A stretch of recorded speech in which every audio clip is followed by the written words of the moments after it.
in the Congress.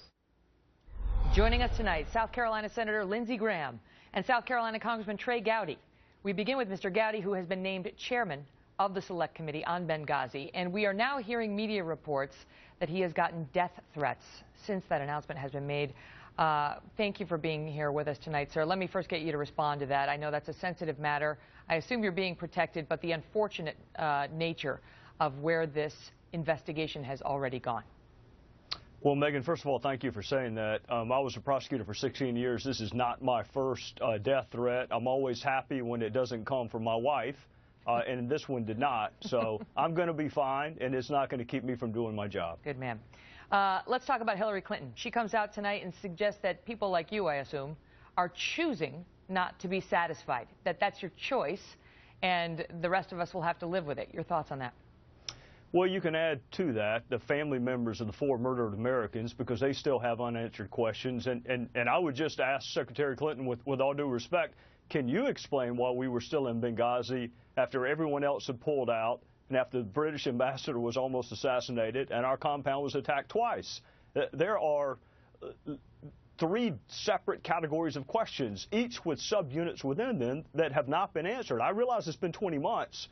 But time is no barometer of thoroughness. My daughter took Latin for 3 years. She still can't speak it. So time does not mean something is thorough. When we get through with this Select Committee, those questions will be answered for the family, and Ms. Clinton will have another chance to come and talk to us. I know that you have said you intend to subpoena her, that you want her to appear before your committee.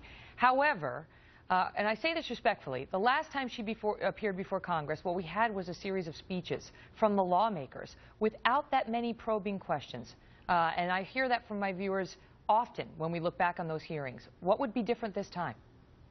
Well, what will be different is I'm not necessarily committing to a hearing. I'm committing to getting the answers, and it may be in the form of a deposition, which, as you know, Megan is a very good attorney, which you once were. That is the route that is most conducive with eliciting the truth. It's not 5 minutes of pounding your chest in a committee room. It's a deposition. Can she get out of that?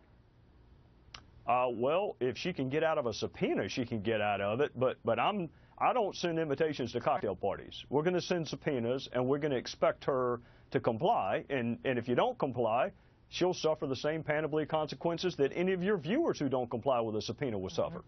Nancy Pelosi has come out and called for a real and equal voice for Democrats on the Select Committee, although she's still hedging her bets on whether they're going to participate at all. They may choose to just make it look like a Republican witch hunt and not participate. The inside bettors in Washington are saying they're going to participate. Right now it would be 7 Republicans, 5 Democrats. She says they want equal subpoena power. They want an equal voice. They want it to be 50-50. Will you grant that?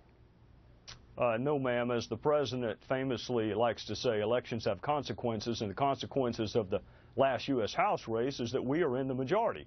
And I hasten to add, when she was in the majority and she had a chance to constitute a Select Committee, she certainly did not constitute it equally, nor are any of the Senate committees equally constituted. So I'm sure if I were in the minority, I'd be asking for what she's asking for, too. She's not going to get it. I hope that she will put 5 members of her committee, of her conference committee. There are some very bright minds on the other side of the aisle, and our goal is to get at the truth, and they could help us do that, and I hope that they'll come. Trey Gowdy, thank you for being here, sir. Yes, ma'am. Thank you. Another lingering question. Will we ever get to see the email involving top White House staffers discussing their, quote, media strategy concerning a Fox News report in the days after Benghazi? Apparently, the Obama administration believes this is, quote, sensitive material, and releasing it would have a chilling effect on their, quote, frank deliberations. South Carolina Senator Lindsey Graham is a Republican and member of the Senate Armed Services and Judiciary Committee. Sir, thank you very much for being here tonight. And so this is a Fox News memo, 7-page email chain in reference to, not a Fox News memo, but in reference to a Fox News report on September 27th, 2012. That reported that the intel community knew within 24 hours that Benghazi was a terror attack. This appears to have caused major waves at the White House, and they won't share with the public their discussions. Why should they? Well, I think it's relevant to the investigation, but they'll have a chance to go to court and say this document should not be disclosed, and we'll leave it up to a judge. Richard Nixon tried that. He used executive privilege, but I don't think it'll have a chilling effect. I think it'll turn up the heat on their obvious effort, in my view, to try to spin the story away from a coordinated terrorist attack of an unsecured facility 6 weeks before an election into a protest caused by video they had nothing to do with. But here's what I would like to see. I would like Leon Panetta and Hillary Clinton to testify at the same time. I'd like to know why the Secretary of Defense knew about security requests being made to add security to Benghazi and the Secretary of State not. This facility had been attacked twice in April and June. We were the last Western symbol in Benghazi. It was a death trap. So there's so much yet to be learned.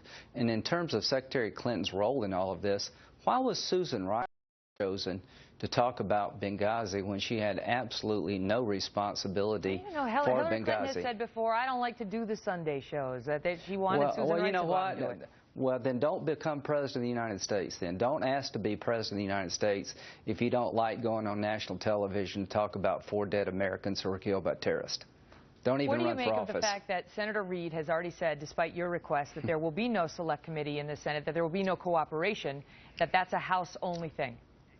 Well, we've had one committee in the Senate issue a report about Benghazi, the Intel Committee. They did a pretty good job, but they said they didn't have jurisdiction over the State Department officials, and they thought the attack had been prevented. I'm trying to get Harry Reid to let us look at all 3 agencies, Department of Defense, Department of State, Intel, at the same time. Here's my advice to my Democratic friends.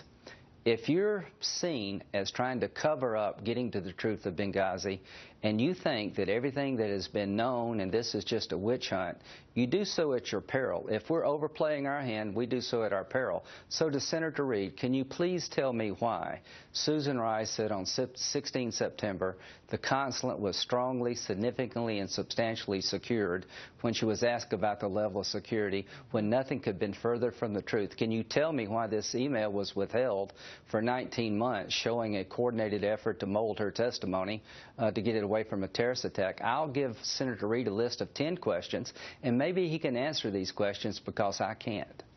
Senator Graham, thank you for being here.